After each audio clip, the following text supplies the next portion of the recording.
I'm having a ton of fun. There's a lot of people here, as I'm sure whoever's watching this can hear. Yes. It's very sophisticated. I feel like I'm out of place. I want to go there. They're doing a complete remodel on this place right now. Are they really? Yeah, look, that's what it's going to be. Oh, wow. Yeah. Very cool, very cool. I'm excited. We should come back when it's remodeled and just lounge. And just party it up, hang out, have a good time, maybe get some more interviews.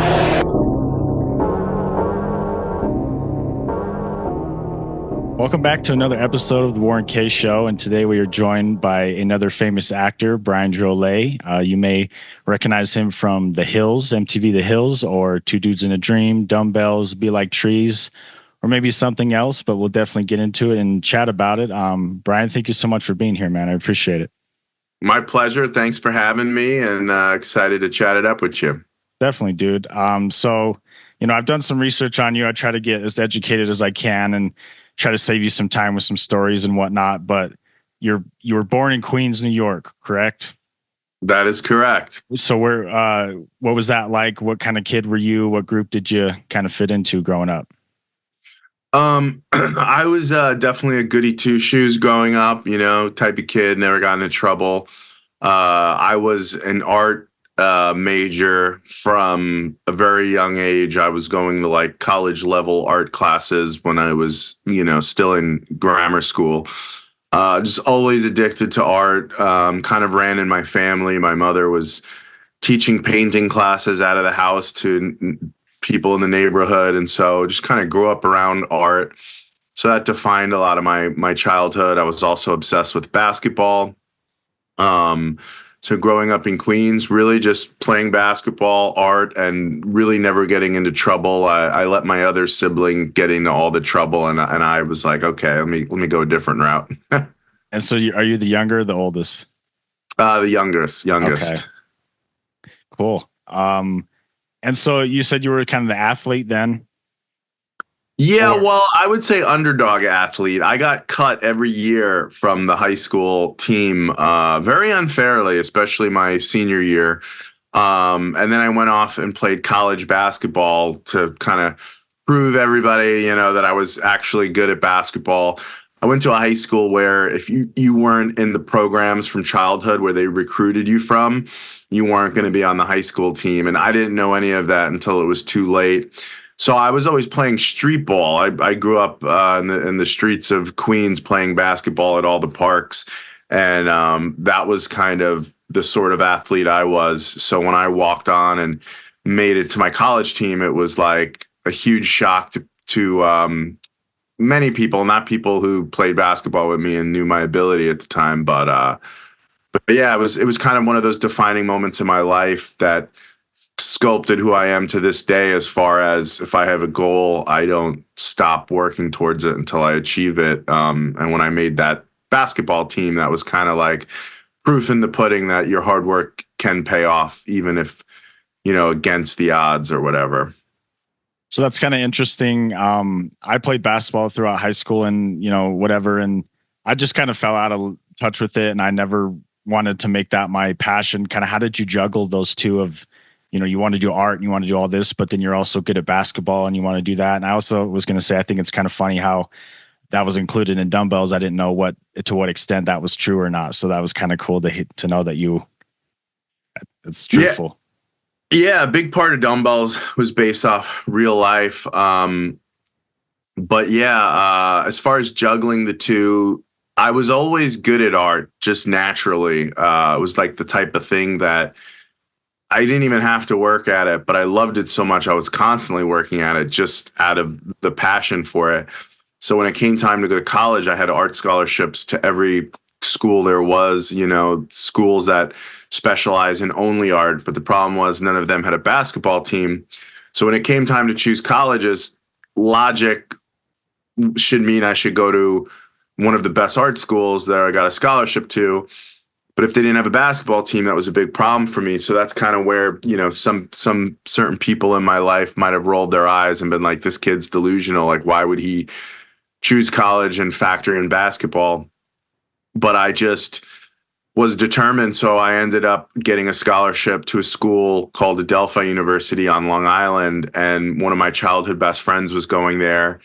It was kind of far enough away from home to where I felt like I was getting away, but close enough to where I was still, could go back home and see my family. And so since I had a best friend going there, I had an art scholarship.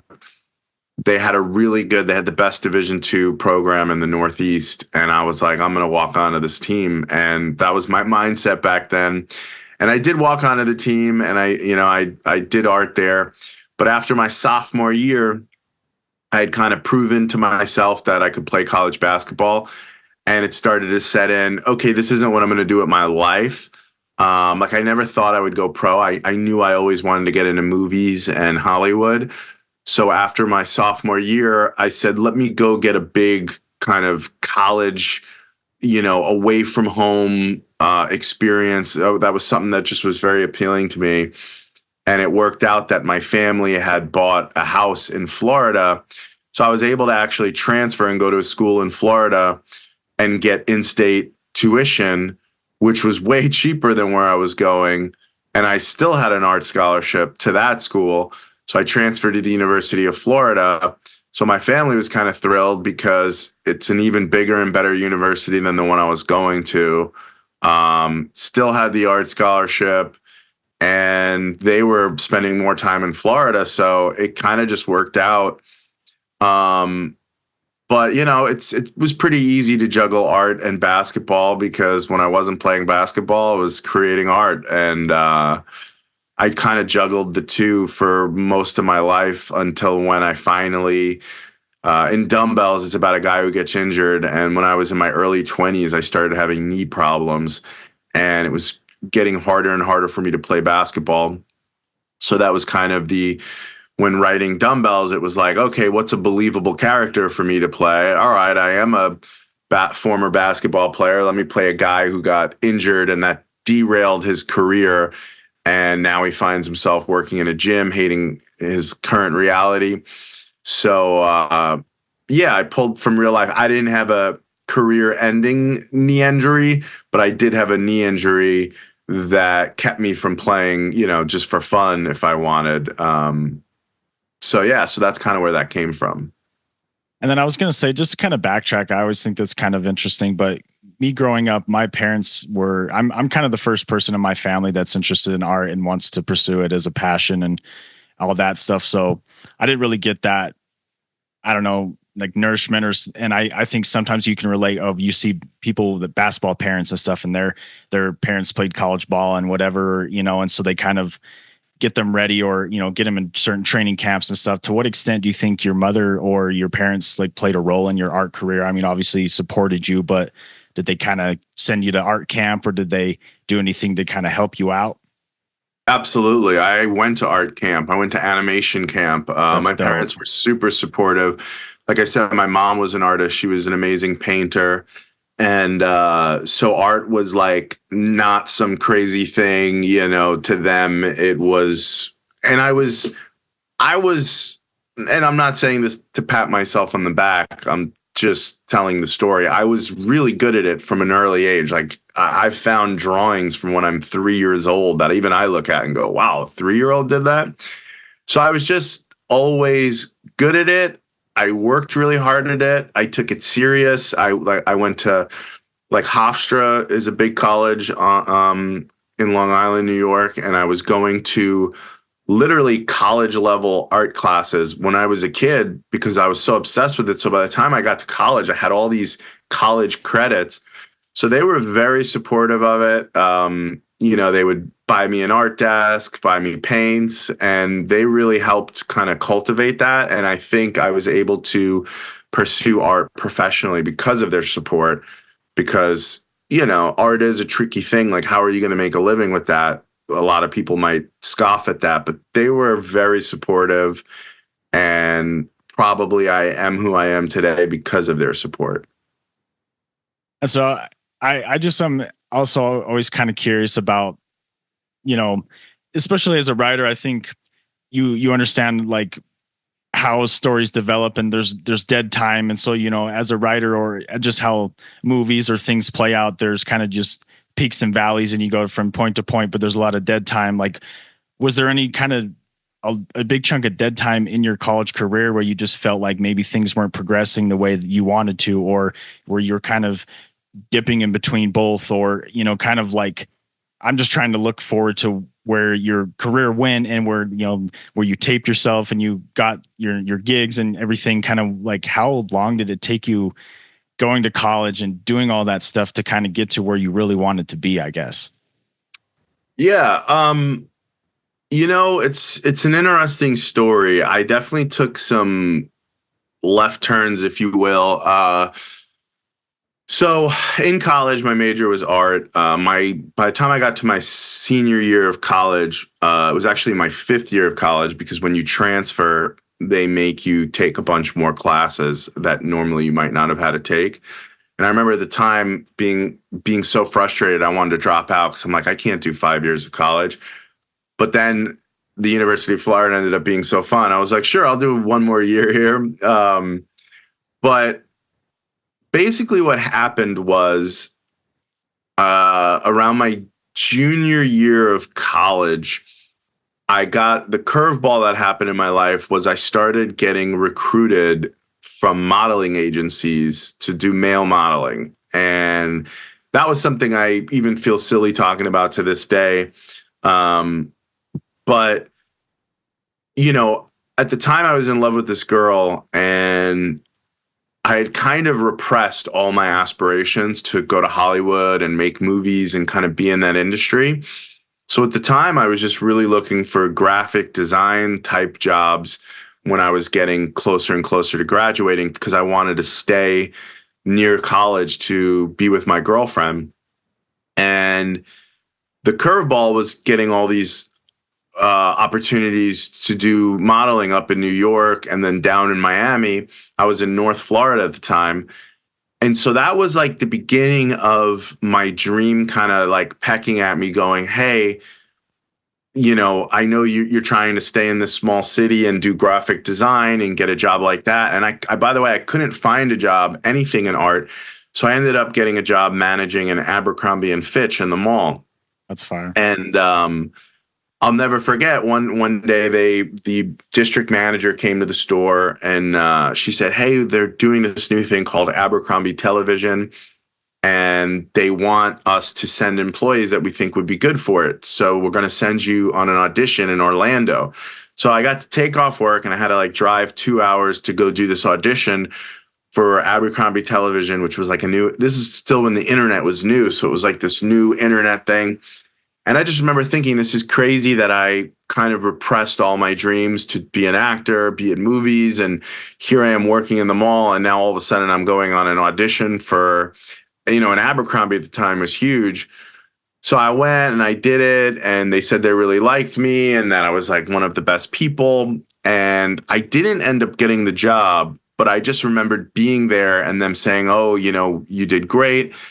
And then I think either driving there or driving back, I stopped at a random gas station to, you know, like this is back before we had phones. And so you would stop, you'd look at the magazines, see like, oh, what's in the latest FHM or Maxim magazine or GQ.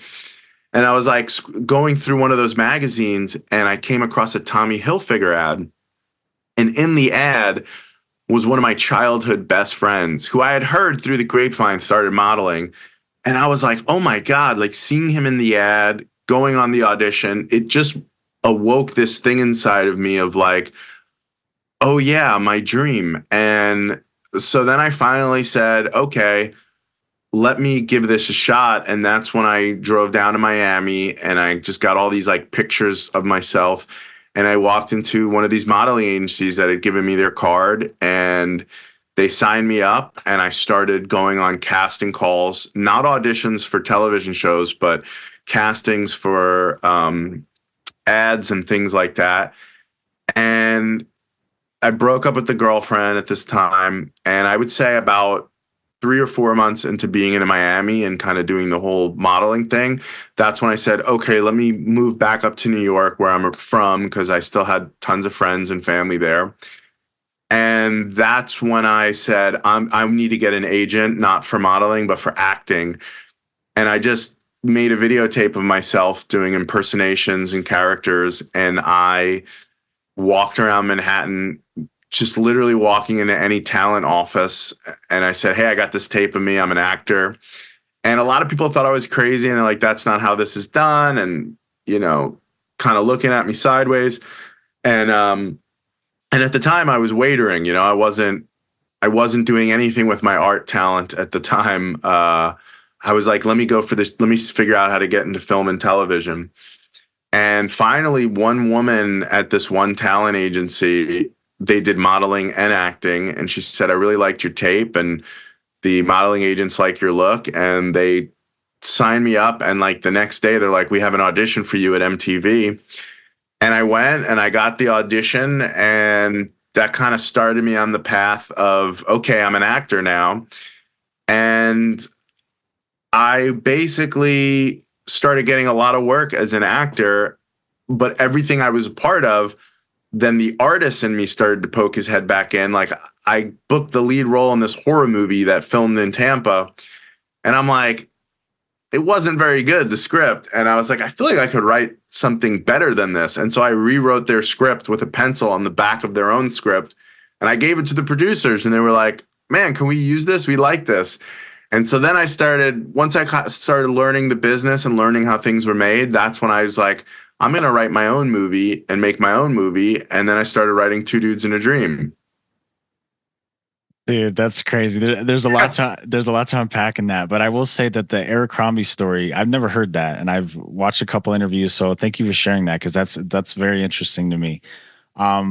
But that's a good start to, I guess, a big chunk of my questions, or at least a little bit about that movie. But I kind of weirdly had this kind of same moment where I got headshots, and I was trying to kind of build my acting profile as I'm watching Two Dudes in a Dream and everything. And I was just going to say, it's kind of like a good movie for people that are in that state of maybe wanting to take that step, and you kind of get to see I can't remember what your actor's name is in the story, but he starts off at the movie theater, and then he ends up achieving his dream, or, gets to his success. But, it's like, there's just so many little things in that movie that you added that it just was like so unique, and just hit hard at the time of, like, the big thing of, like, you got to have a reel to get an agent. And if you don't have an agent, just like that whole paradoxical thing, and just like so many little things that we could go on and on about. But you know what I mean, man. And like that movie was awesome, dude. Like, just, that's my favorite, I would say. Oh, wow. That warms my heart to hear that. That was, that's what began it all, as far as me getting into movie making. And I had no clue what I was doing back then. I've learned everything I know now from just doing it and messing up and getting things wrong and learning as you go. And that movie was my crash course in filmmaking and script writing. And so it feels nice to know that anybody has seen it and that it connected with you in any way. And that's really nice to hear. So I appreciate that. Well, and one thing I was going to say is I kind of got into this mode of like 2000s stoner flicks. And I would say that maybe that movie is kind of like on the very edge cuff of kind of the end of that generation. And I think maybe Two Dudes in a Dream couldn't be necessarily a stoner film, but maybe dabbled into a little bit with actors and casting and everything. And like, were you a fan of any of that stuff? American Pie, National Lampoons, any of that? Of course. Yeah. Uh-huh. I mean, the reason Dude is even in the title of Two Dudes in a Dream is because I love Dude, Where's My Car? And I was like, back in the day, I used to get compared to Ashton Kutcher like crazy. I had the shaggy haircut, and especially when I was even thinner, like I used to get that. And I was like, okay, he did Dude, Where's My Car? I'm going to do Two Dudes in a Dream. And, but yeah, I loved all those movies, American Pie. So those were the type of movies that I wanted to make. And that was my first attempt. That's dope, dude. I was going to ask you, so you wrote the script, but did you produce it, or did you call in a different producer? And then who did like the casting for it and everything? And then how did that reflect on your decisions and your script writing and everything? So it began when I road tripped out to California with my friend Jordan Eubanks. We started spitballing the idea. We were originally the two dudes with the dream, and as I got closer to making the movie, I said to him, "I'm like, it'd be funny if the other guy was more of a character, and maybe you could play the villain." I like the idea of him being the villain. And so that's how it started. Initially, it was going to be like me, Jordan, and Talon from Laguna Beach. That it was going to be four dudes in a dream at one point. Frankie Delgado, also from the Hills. It was going to be me, Jordan, Talon, and Frankie. And like we kind of were trying to get it together, but the script never kind of came together. And it was actually then my mother passed away. And after she passed away, I was on the airplane flying back from Florida and having like something as raw as like death happen. I just remember on that airplane, I said, when I get back, I'm going to finish this screenplay. I'm going to write it and we're going to make this damn movie. So once I wrote it, I had another friend, his name was Cole Payne, and he was a movie producer. And he basically said to make a movie, all you need is a good script and the money. So first I was like, okay, the script has to be good. So I wrote it and I gave it to him, and he gave it to a couple of professional writers to get what they call coverage, which is an analysis of your script.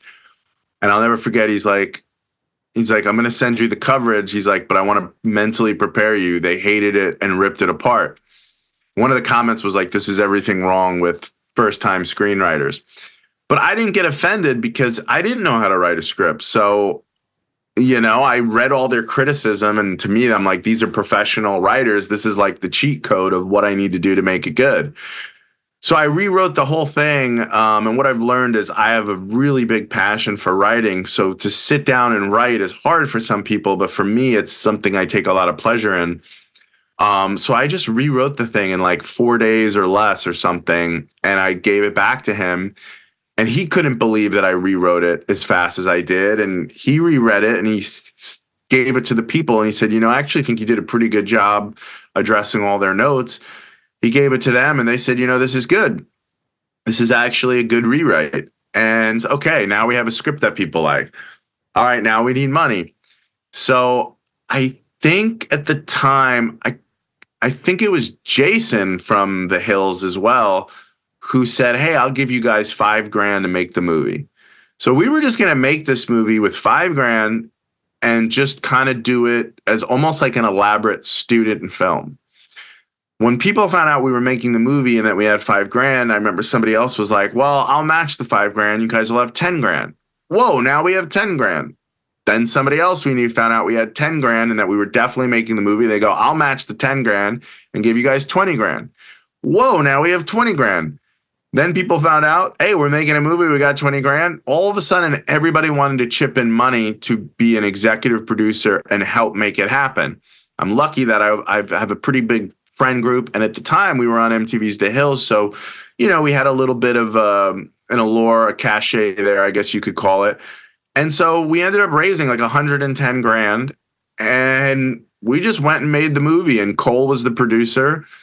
And it was the type of thing where we just did it, we just started making it. And then as far as casting it, most of the casting was done based off who we knew. So we tried to put, like people with a little bit of a name in the movie, like Andy Milonakis was one of my best friends and roommate at the time. Simon Rex was really good friends with Andy.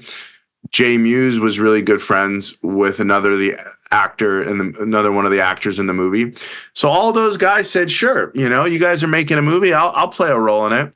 So a lot of it had to do with knowing the right people. And then for all the other roles, I mean, in Hollywood, it's not hard to find actors. Everybody's dying to be in a movie. So the whole thing was cast very organically and just through people we knew for the most part. And so I don't mean to make you repeat anything, but were you like sitting over someone's shoulder, like, yeah, let's get that guy, or like with the group, or kind of it was like somebody else was doing that, but you were like, yeah, I know that, like, yeah, or you're just saying that it was just people around you, that everybody was just kind of. I was hands on with everything. I mean, myself, Cole, Jordan, everybody involved was helping. Everybody was meeting every day. It was like the type of thing where, we were all a part of every part of the process. There was no like casting director who was doing that. It was all of us suggesting people for the roles, and just kind of every day just meeting and, okay, we've got this person there and we got this person, and just kind of knocking things out. And so I also think it's kind of interesting because maybe I'm not, I don't know, everybody's situation is different, I guess, but it kind of seems like sometimes there's certain groups that form together, kind of like what happened with you with MTV Crew and, those guys and everything. But like that trickles down to what you do later, and that trickled down to Dumbbells, I'm sure, for some casting ideas and everything. And so it's just like, it kind of explain that. And that's just such a cool and unique thing to have, I guess, is a group of people that are wanting to make films. And, how did that, sorry, I'm kind of trying to kind of form a question, but how did that change as the years went on, and everyone breaks off into their own ways and everything, and that group kind of separated, or do you guys still remain close? I just noticed, I guess, watching some of your films, that it seems like there's certain actors that you're kind of hooked together with certain people, or they've been in multiple films that you've been in. So, yeah, I mean, filmmaking is the type of thing where it's so hard. So if you go through the process and there's people that you like working with or enjoy working with, it's like, why not use them again? I mean, look at Adam Sandler. He's a prime example of using the same actors over and over again. And that kind of model, Adam Sandler, was kind of what I always wanted to do in my life, is make movies and recast the same actors in different roles.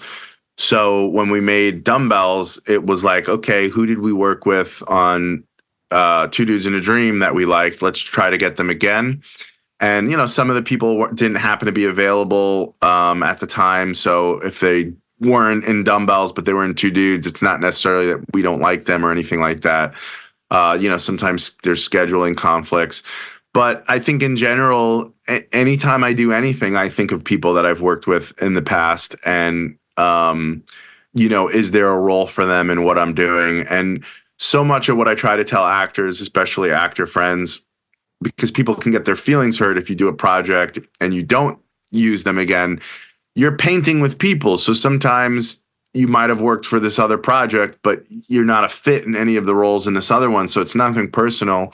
But in general, whether it's in front of the camera or behind it, if somebody's good at what they do and they were a pleasure to work with, I think just naturally you're going to want to try to work with them again. Dumbbells came together a little bit differently. I wrote that with my friend Hoyt. So we were kind of the first two kind of in the Dumbbells project. So a lot of that was Hoyt pulling in people that he knows into the project.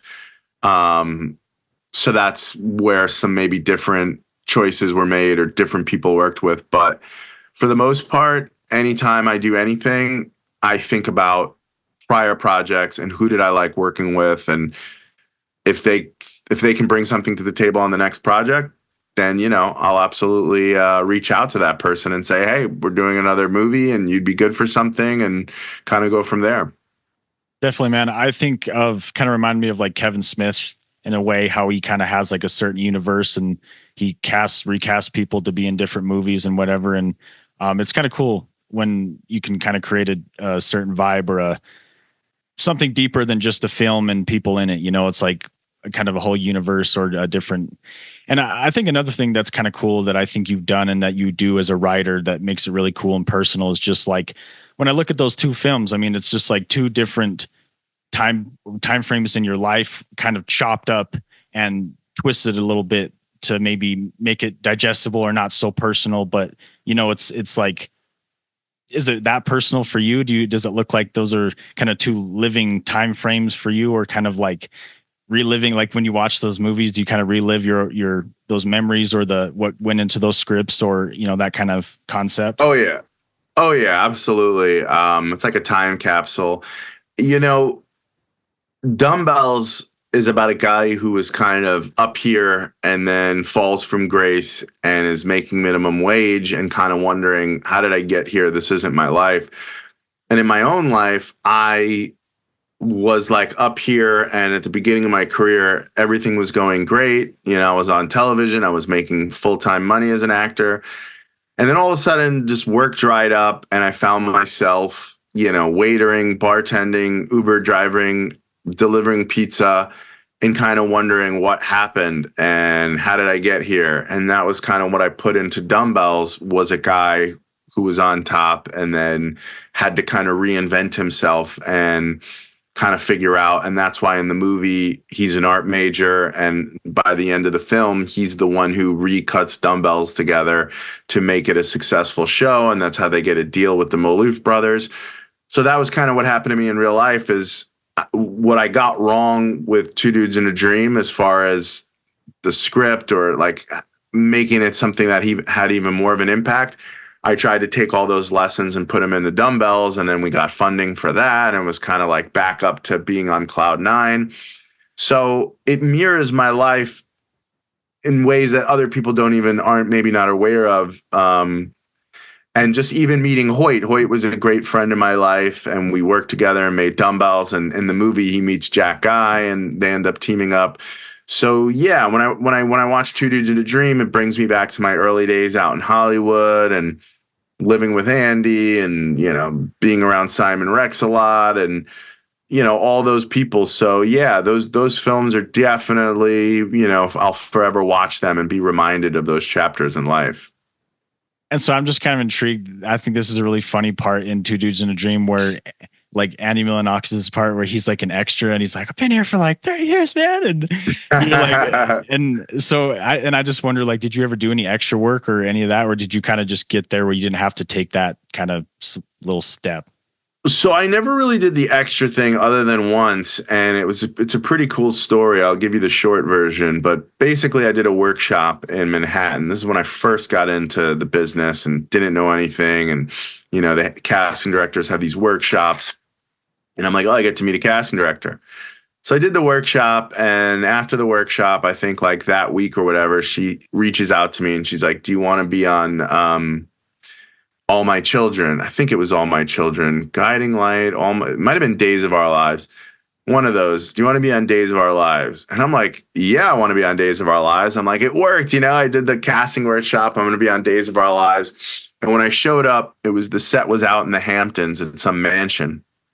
And when I showed up, I realized I was like one of 1,000 extras that day. And I was pretty pissed off. I felt misleaded because she never said, do you want to be an extra? She said, do you want to be in Days of Our Lives? So I get there, and all these people who knew they were going to be extras, they're all, excited to be there. I was bitter as hell, and I was complaining. I was like, this is bullshit, And so when it came time to do the scene, they basically wanted all of us extras. It was at a party in the Hamptons on the show. So the two main characters were in the pool, and we were all just in the background, like, just standing around with drinks. Now there was a keg there, and I'm like, everybody's just kind of standing like this and pretend talking with their drink. And I'm like, hey, I'm going to make the most of this. It's spring break. So I grabbed the keg and I lifted it up and over my head. And I'm like running around with this keg, like pumping it in the air, like raging. And all of a sudden, so there was the director who was up on a crane with a megaphone overlooking everything. And then there was another guy who was the director of just the extras. So the main director yells cut, and he calls the extras director over to him, and he like whispers in his ear, and everybody looks at me and they go, you're about to be fired. And on this megaphone, he's like, you, sir, with the keg in your hand. And I'm like, yeah. They go, come over here. And I'm like, all right, here's me getting kicked off. And they're like, hey, we love your energy. Do you want some lines in this episode of the show? And I'm like, yes. So they said, when we yell action, we want you to jump in the pool and be obnoxious and like splash the main characters. And then we want you to hit on the girl. And just your job is to make the main guy jealous. And I was like, oh my God. I was fully credited and everything. It was on television. And all those other extras were so jealous and so mad because they're like, this guy who's obnoxiously running around with the keg in his hand got bumped up to a part. But it could have went either way, but it worked out for me that time. And I was never an extra again after that. I was going to say, I've learned or at least heard other similar stories of just like, and when you were telling this, I was like, man, I think that might be the type of energy that they want, or what they be looking for like, and it's maybe sometimes I've heard stories of like, it either goes kind of good or bad, but it's like that type of energy might just get you a better look or a better opportunity. You never know. It's the type of thing, I've been on so many movie sets now. Extras get bumped up all the time because sometimes as a director, you're figuring things out on the fly. And so you're like, oh, it might be nice if this guy right here, I like his look, if he walks over and says this or does this. But it can go either way, because also if an extra is acting like an idiot and kind of taking attention away from the scene, that might be the last thing you want. You're like, get this guy out of here. So my recommendation is not to every extra to act like a fool in the background. But I will say doing extra work is actually, I used to be super against it, but the more that I make films now and I'm on the other side of it, there's so many times where an extra will have a good look or just, and I can't tell you how many times too, like on this film that we just made down here, there was a guy who had a pretty big speaking part, and this idiot got drunk on the set, got all insecure, and like ended up disappearing. And we ended up having to just pull an extra from the scene and give him all the lines because we had no other choice. Like, we have to film right now. So I think it's smart if you want to get involved in movies to do extra work, because first of all, you're going to meet the people making the stuff, and you just never know. And if you're very likable, a lot of times, if I just like somebody, I'm like, let's bump him up. Let's give him a line. Again, only if it adds to the scene. But I feel like that happens a good amount where you get there on the day and you're like, hey, it'd be nice to have this guy in the background say something funny at the top of the scene or whatever. So you just never know. And it's good to be in a position to maybe get that opportunity. That's dope, dude. And I don't know. It's interesting. I don't think I necessarily live in the right environment, but that's kind of a goal of mine, or to like start I guess a good question is, at what extent does an extra get credit? Like, I mean, obviously you got to have a speaking part, or like it's got to be a little bit more serious, but like as far as IMDb goes and getting at least some type of credit on a film, like what are the credentials for that? Oh, well, there's a term. I guess the best extra you can be, this is before you get lines, of course, would be a featured extra. And nowadays, the way IMDb is, if you're an extra in something and you're clearly visible, you can submit yourself. I think a lot of it, though, has to do with your history on IMDb. Like, if you've produced things and you have a good rapport with them, I think you'll get approved faster than if you're just anybody. But yeah, if you're an extra in something and you want to go on the IMDb of the movie and credit yourself and say featured extra or whatever. Now, if you're not really featured, a lot of times the producers will delete it if they see it. But if you are actually featured and nobody credited you, you can go ahead and credit yourself. You'll have to join IMDb and pay for a membership. And if it's a legitimate credit, I mean, I've had people submit themselves on my projects, and I've also had people do it where they're not even in the movie, and then I have to delete them. I'm like, who the hell is this guy? But yeah, it's as long as you are legitimately featured as an extra, I think you have a case to submit yourself, but as a legitimate, don't make up a role, but like, say naked guy who streaks or something, or whatever the featured extra part was. But yeah, but if you're just like one in a crowd of 1,000, I think you're stretching it a little. You might get deleted if you submitted that. But it's worth a shot if you're really desperate for credit.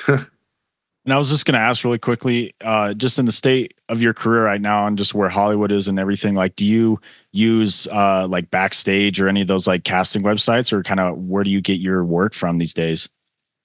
So I have always had a pretty hardcore belief in making my own projects. If I wasn't making my own projects, I would be nowhere near where I am today. Right now, I have a manager and an agent.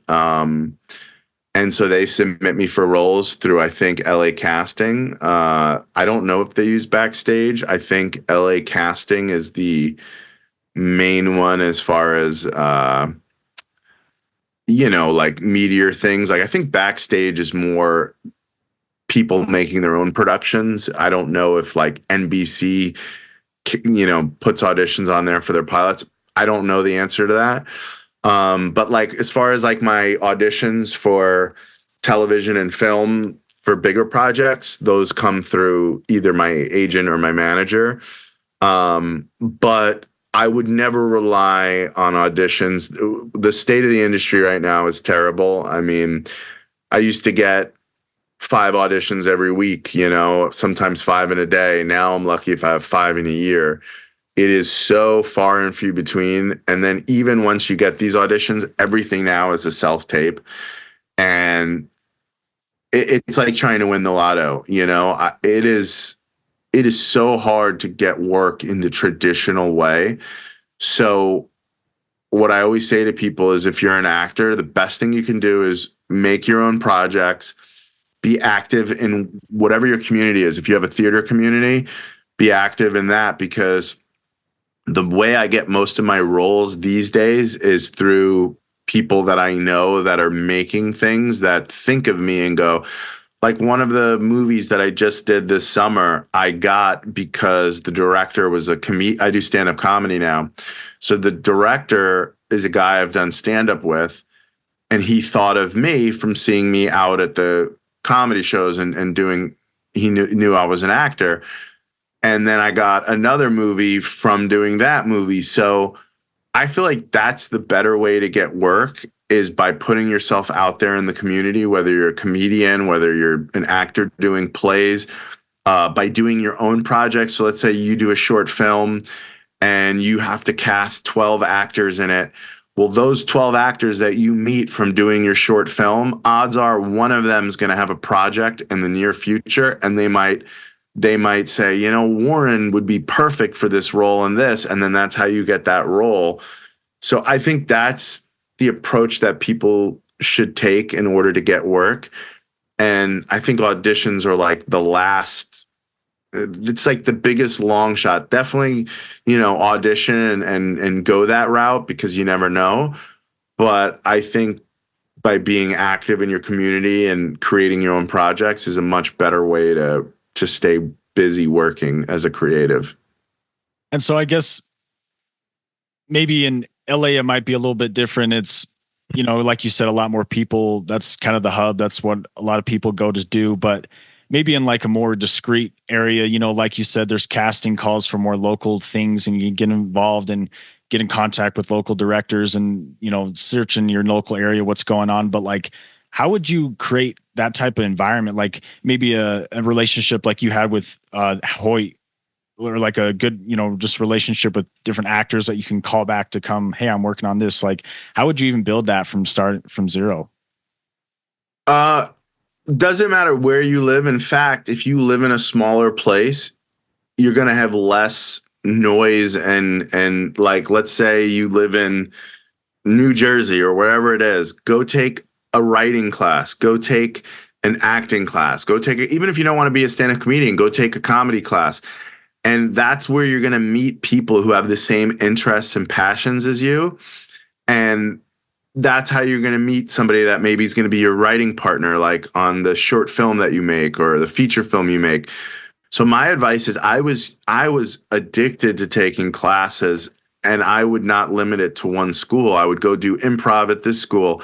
Then I'd go do stand-up comedy classes over here. I'd do acting classes over there. So I met a wide network of people from going to classes, from doing plays. I would go to the local theaters and I would audition for plays. But that's where you're going to meet your tribe is, and your like-minded people is the type of person that's going to go sign up for the local community play. It doesn't matter if it's in Iowa or LA. That's where you're going to meet your group of people. And then that's where you can start, to this day, like right now, I'm spending my time in South Florida, and every time I make anything, I think of all the comedians I do comedy with. I'm like, who would be funny for this? And that's where I meet the people that I collaborate with. So I would take classes and get involved in clubs, programs, anything where you'll meet like-minded people. Definitely. And then I just kind of wanted to wrap up. Just one last little thing about dumbbells is there was kind of like this quote. And you know well, but you say people will tell you to follow your dreams until you fall short, then they call you delusional. I don't know. That just kind of hit hard for me, and I feel like just kind of circling back to what you were saying. How do you get out of that? And obviously, there was another quote. I think it was in "Be Like Trees," where it's like you don't. It doesn't have to be perfect. You just have to get it started, and you just have to, I guess, adopt that mentality of like you got to keep moving forward, and you might not get.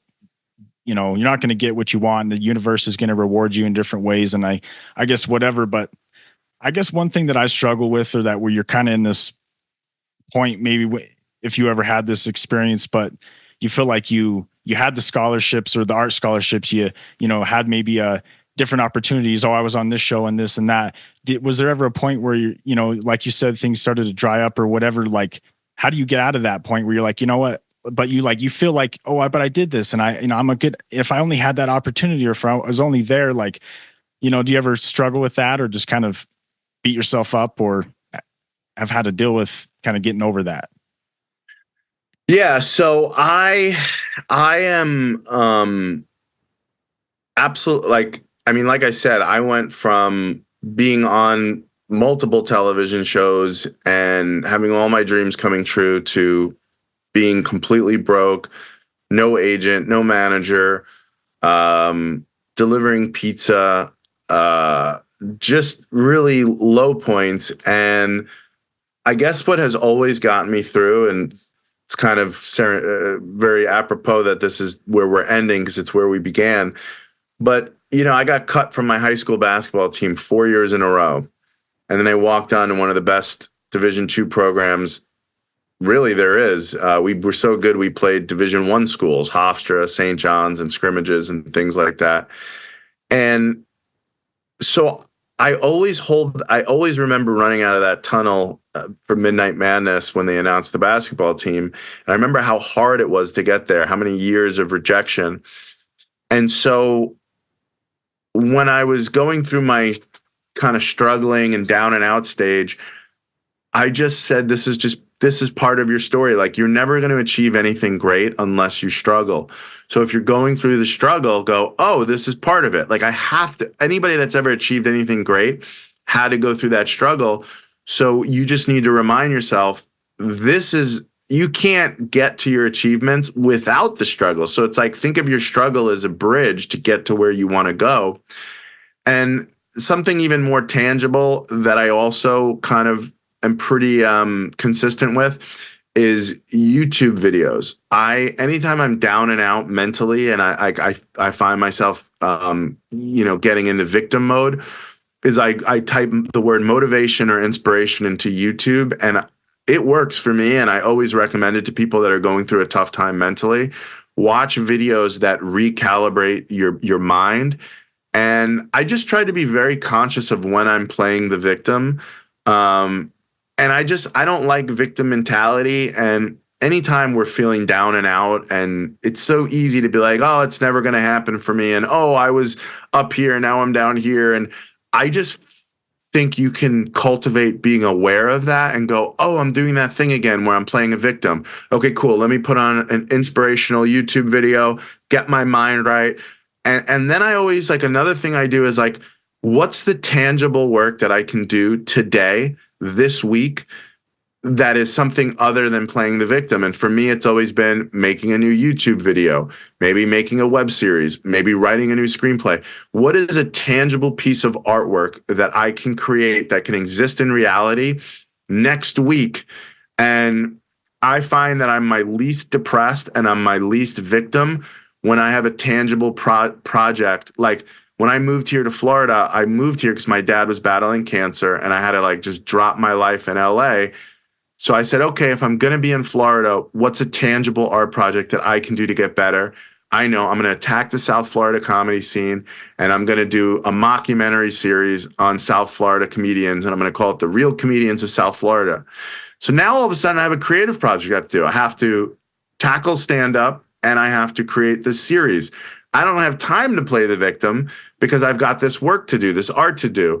And as long as I have art on my plate to create, I find I'm not happy. I find I'm not sad and I'm not in victim mode. If you're in victim mode and you're sitting around feeling bad for yourself, you're probably not creating anything. And how can you progress if you want to be an artist if you're not making art? So give yourself work to do, recalibrate your brain by watching motivational things, and be aware of when you're playing the victim and say, no, like you train yourself. Don't do that because it's not going to serve you ultimately. Definitely, man. And so I just wanted to, kind of wrap it up. I know we're kind of getting to the end, but I was just gonna say a couple more movies that I watched. Shoot the Hero, I thought that was a good one. And Nice. then I watched watched Be Like Trees. I watched Lovesick. Wow. And yeah, man, I just think it's cool, man. I like to just see kind of how I can see how you were casted, or how, when I'm studying somebody, like where did they fit into this and why did they fit into that character, and kind of just like analyze films like that. And so, and just always like, finding good stuff, new things that I didn't heard of. But yeah, bro, it's been a great experience analyzing your career. And, it's really cool, dude. And I would say one thing that really sticks to me about you is just you're very inspirational and you're very real. I think a lot of times maybe people just don't hit home like you do, or at least I think that you do with your writing, especially, that just really hits home for me, or just makes it relatable. And I think as an actor as well, when I see you on screen, you're a good looking guy, everything, but you're not an asshole, or, at least when you're not scripted to be, or, whatever, but, you're relatable, and you're like, yeah, I could see myself being that, or, you know what I mean? And so it's just nice to see relatable people that are good and nice and kind and cool. And, it's been great to talk to you, man. So I appreciate you. Dude. Appreciate Thank you you doing for this. that. Oh, my pleasure, man. Thank you. So often with art, it feels like you're putting a message in a bottle and throwing out in the ocean. You don't know if anybody's ever read it. So just to hear that these projects have been seen and had an impact on people like yourself, you've given me the best gift that I could have today, and knowing that my art is having some sort of an effect out there on people. And I'm humbled, flattered, honored, and I really appreciate those kind words. It means a lot, and really appreciate that, man. Definitely. Can I ask you, can we leave off on one last question that I was kind of curious about? For sure. And I just want to say too, is like when I was saying earlier about give yourself art to do, I had 2 screenplays that kept getting optioned in Hollywood. And then there was a lot going on in Hollywood to where those projects fell through. And I was so frustrated that one day I just said, what if we make a movie with just an iPhone? So not millions of dollars, not a crew, nothing. And that's kind of where Be Like Trees came from. So if anybody's watching this and is like, oh, easy for you to say, you got money or whatever. We made Be Like Trees, which is on YouTube, for $0, no crew, no lights, just an iPhone. So figure out a way to make your art if you're watching this, and you don't necessarily need money. But okay, yeah. So what did you want to throw at me? and I feel like maybe this isn't the best question to end off on, but I was just kind of curious. But I've heard, just kind of like stories where in big corporations like MTV, like Disney, like Nickelodeon, and they have different sectors of like this show and that show, like Disney XD and everything. There's like, was there tiers of like MTV stardom of like Jersey Shore versus The Hills, or versus, like?